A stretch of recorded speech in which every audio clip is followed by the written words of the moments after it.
யா அய்யுஹல் முத்தஸ்ஸிர், ஏ போர்வை போத்திக் கொண்டிருப்பவரே, கும் எழும்புங்க, ஃபஅன்திர், போய் மக்களுக்கு அல்லாஹ்வை பற்றி நரகத்தை பற்றி எச்சரியுங்கள். போத்திக் கொண்டு படுக்கும் நேரம் அல்ல.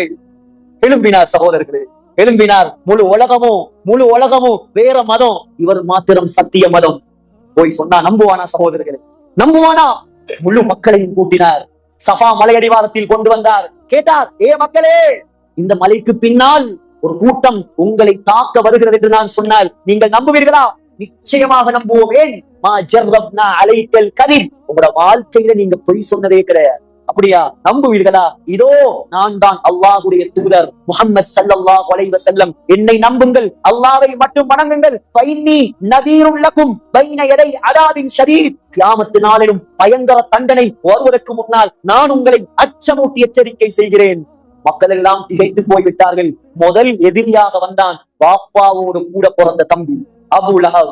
எடுத்தான் மண்ணை, ஸல்லல்லாஹு அலைஹி வஸல்லமுடைய முகத்தை நோக்கி வீசினார். சொன்னான், தப்பன் லக யா முஹம்மத், ஏ முஹம்மதே ஸல்லல்லாஹு அலைஹி வஸல்லம், உனக்கு நாசம் உண்டாகட்டும். இதுக்கு எங்களை கூப்பிட்டாய்.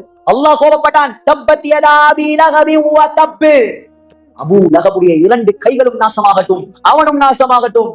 சோதனை, பிரச்சனை, கஷ்டம், துன்பம் எல்லாத்தையும் தாங்கினார். காபத்துல்லாஹ்வில் தொழுதார். ஆட்டு குடலை அல்ல, ஒட்டகத்துடைய பிரசவ குடலை கொண்டு வந்து போட்டார். ருக்கூவில் இருந்தார்.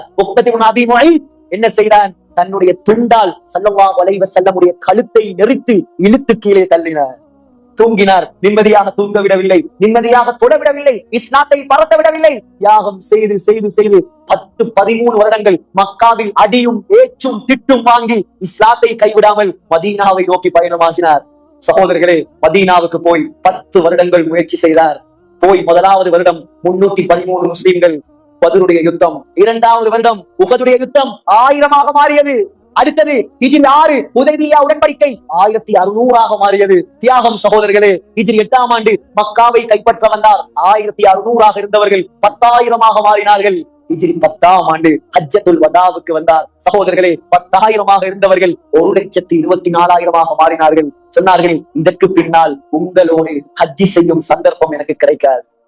62 வயதை அடைந்து கடைசி கட்டம் மதீனாவில் ஒரு ஜனாசாவில் கலந்து கொண்டு திரும்பி வரும் பொழுது தலைவலி ஆரம்பமாகியது. சகோதரர்களே, சஃபர் மாதம் 29ஆம் பிறை 12 நாட்கள் நோயாளியாக உலகத்தில் வாழ்ந்தார்.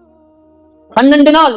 அதிலும் வியாழக்கிழமை, திங்கட்கிழமை மௌத்தாகினார். வியாழக்கிழமையிலிருந்து சக்கராத் ஆரம்பமாகியது.